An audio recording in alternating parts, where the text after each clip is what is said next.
you in the virtual school through easy app e-learning sessions. Today we shall learn about chapter number 12, Electromagnetic Induction. Especially we are going to learn here Introduction, Faraday's laws of electromagnetic induction, Lenz's law, flux of the field, and motional electromotive force. Students, today we shall learn a new lesson. In this lesson, we shall learn about electromagnetic induction. The phenomena of electromagnetic induction can be demonstrated by an experiment. Wind an insulated copper wire on a paper of wooden cylinder so as to form a coil in the form of a solenoid. Connect the two ends of the coil to a galvanometer and place a magnet close to it. The reading of the galvanometer is 0 when the magnet is stationary. The pointer of the galvanometer deflects towards the right when the north pole of the magnet is moved towards the solenoid. The galvanometer shows reading 0 when the motion of the magnet stops. This proves that as long as the magnet keeps moving, current flows in the solenoid. If the magnet is moved away from the solenoid, current flows in opposite direction in the solenoid. Thus, the galvanometer deflects towards the left. The deflection increases if the magnet is moved away with greater velocity. If the polarity of the magnet is reversed and the magnet is brought close to the solenoid, then the current flows in the opposite direction. The galvanometer accordingly turns towards the left. Faraday observes that current flows in the coil only when there is a relative motion between the coil and the magnet. The direction of the deflection in the galvanometer is reversed if the direction of motion is reversed.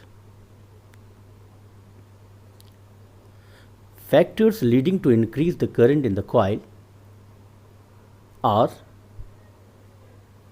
by using a strong magnet, increasing the motion of the magnet, increasing the area of the number of turns of the coil. According to the Faraday, when there is no relative motion between the magnet and the coil, the magnetic flux within the coil remains constant. So the galvanometer shows no deflection. But when the magnet is moved towards the coil or vice versa, the magnetic flux changes and an EMF, electromotive force, is induced in the coil. If the circuit is complete, the EMF causes current to flow through it. If the magnet is at rest, no deflection in the galvanometer. If the magnet moves towards the coil, there will be a deflection in the galvanometer. Let us see Faraday's first law. Whenever there is a change in the magnetic flux linked with the coil, an electromotive force is induced. Whereas factors affecting the magnitude of the EMF, change in the magnetic flux, and time in which the flux changes. But the magnitude of the induced EMF is directly proportional to it. The direction of the induced EMF depends on whether there is an increase or decrease in the magnetic flux. John Ambrose Fleming gave two rules to determine the direction of motion or the direction of induced current. One is about Fleming's left-hand rule, which is related to the electric motor, whereas the Fleming's right-hand rule is related to the generators. Fleming's right-hand rule states that, according to Fleming, if the thumb, the forefinger, and the middle finger of the right hand are stretched perpendicular to each other, then the thumb represents the direction of force motion. First finger indicates the magnetic field, whereas the middle finger indicates the direction of current. Lenz's law states that the direction of the induced EMF is such that it always tends to oppose the cause which produces it. Lenz's law obeys the Newton's third law of motion, which states that to every action there is always an equal and opposite reaction. It also obeys the law of conservation of energy. It states that energy can neither be created nor destroyed, therefore the sum of all the energies in the system is a constant. Lenz's law is based on Faraday's law of induction. Lenz's law states that when an EMF is generated by a change in magnetic flux, according to Faraday's law, the polarity of the induced EMF is such that it produces a current whose magnetic field opposes the change which produces it. Now let us see, students, the summary of this particular chapter. You can see one by one whenever there is change in the magnetic flux. That's all about today. Thank you very much. See you in the next period with different articles of the same chapter.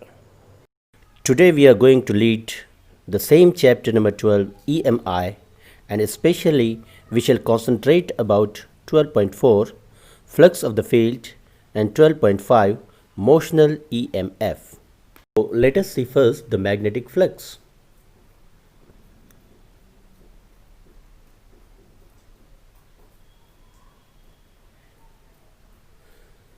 The magnetic flux phi linked with a surface held in the magnetic field B is defined as the number of magnetic lines of forces crossing a closed area A. If theta is the angle between the direction of the field and most normal to the area, then phi is equal to B into A.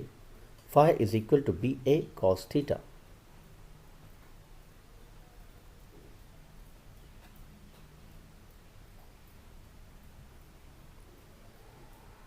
If the magnetic field has different magnitudes and different directions at various parts of the surface, then the magnetic flux through the surface is given by phi B is equal to B1 into dA1 plus B2 into dA2 plus dot dot is equal to summation all BI into dAI, where summation all is nothing but summation over all the area elements. dAI is comprising the surface. BI is the magnetic field at the area elements dA. The SI system or the SI unit of the magnetic flux is Weber or the Tesla. The magnetic flux is a scalar quantity. Students, now we shall learn about the motional electromotive force. Let us consider a straight conductor moving in a uniform and time displacement magnetic field.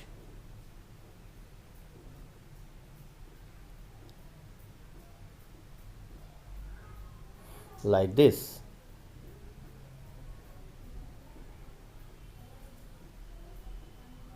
If the length RQ is equal to x and Rs is equal to L, the magnetic flux phi enclosed by the loop PQRS will be phi is equal to BLX. But x is changing with time, so the rate of change of the flux will be induced EMF given by E is equal to minus d phi by dt, that is equal to minus d dt of B into L into x, that is equal to minus BL into dx by dt, that is equal to BL into V. The induced EMF BLV is called as motional EMF.